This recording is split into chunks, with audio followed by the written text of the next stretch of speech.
దేవుని మాట జీవం కలిగింది. అసలు ఎందుకు ఈ మాటలో దేవుని మాటలు చాలా మంది అనుకుంటారు, మన మందిరం ఉందిగా ఆదివారం ఆరాధనకి వెళ్తే సరిపోతలే అనుకుంటారు. కానీ రాత్రి ఒక మాట నేను జ్ఞాపకం చేస్తా. 10 మంది కన్యకలు కూడా మందిరానికి వెళ్ళినోళ్లే. 10 మంది కన్యకలు కూడా దేవుని గురించి తెలుసుకున్న వాళ్ళే. కానీ నేను అంటాను, ఒక 5గురు కన్యకలు ఎక్కడ సువార్త సభ జరిగితే అక్కడికి వెళ్ళారు, ఎక్కడ నూనె దొరికితే అక్కడికి వెళ్ళారు, వారి బుడ్డెలను నింపుకున్నారు. దేవునికి స్తోత్రం. మిగిలిన 5గురు దగ్గర కూడా నూనె ఉంది, వాక్యం ఉంది. కానీ ఎప్పుడు వరకు?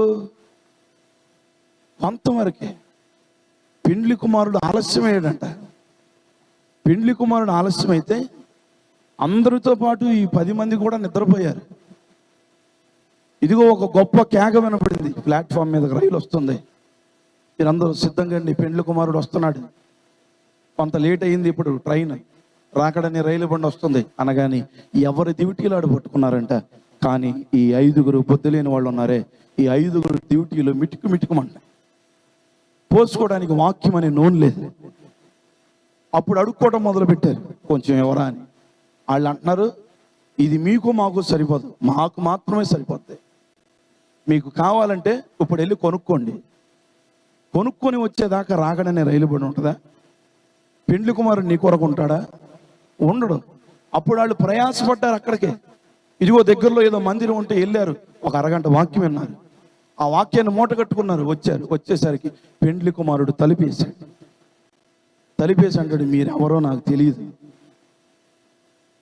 అందుకే ఆ గడి ఎప్పుడో తెలియదు కనుక మీరందరూ ఏం చేయాలి తెలుసు? అప్పుడు ఎక్కడ సువార్త కనబడితే అక్కడికి వెళ్ళిపోండి, అంతే. అది నా మందిరం కాదు, మాయి గారు కాదు, దేవుని మాట ఎక్కడ వినపడితే అక్కడికి వెళ్ళండి. ఎందుకో తెలుసా? ఆ వాక్యమే రేపు పెండ్లి కుమారుడు ఒకవేళ ఆలస్యమైతే నీ దివిటీని వెలిగిస్తుంది. దేవునికి స్తోత్రం, హల్లెలూయా. మరి ఈరోజు మనం ఏ గుంపులో ఉన్నాం? బుద్ధి కలిగిన కన్యకలు 5గురు గుంపులో ఉన్నామా? బుద్ధి లేని కన్యకలు 5గురు గుంపులో ఉన్నామా? ఈరోజు చాలా మంది పక్కన దేవుని మాట వినపడుతున్నా కానీ రాలేని స్థితిలో ఉన్నారు. వాళ్ళని ఏమనాలి? అవుటోళ్ళు అనాలా? వాళ్ళని ఏమనాలి? కుంటోళ్ళు అనాలా?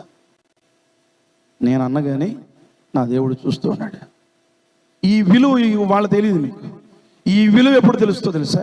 నిద్రించినప్పుడు, పెండ్లి కుమారుడు ఆలస్యమైనప్పుడు నీ దివిటి ఆరిపోతు చూసావా?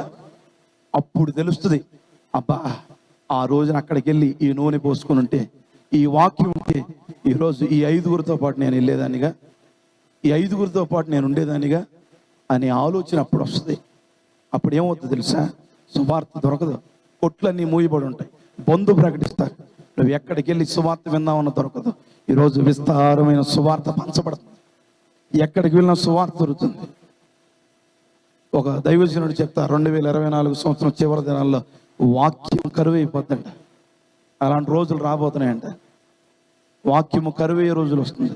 మరి ఇప్పుడైనా నీ బుట్టెను నింపుకుని నువ్వు సిద్ధంగా, పెండ్లి కుమారుడు ఆలస్యమైన ఎప్పుడు వచ్చినా సరే, రైలు ఎప్పుడు వచ్చినా సరే, ప్లాట్ఫామ్ మీద నువ్వు సిద్ధంగా ఉన్నావు అనుకో, అదిగో ఆ గొప్ప కేకను వినబడినప్పుడు లెగిసి నీ దివిటి నువ్వు పట్టుకుంటావు.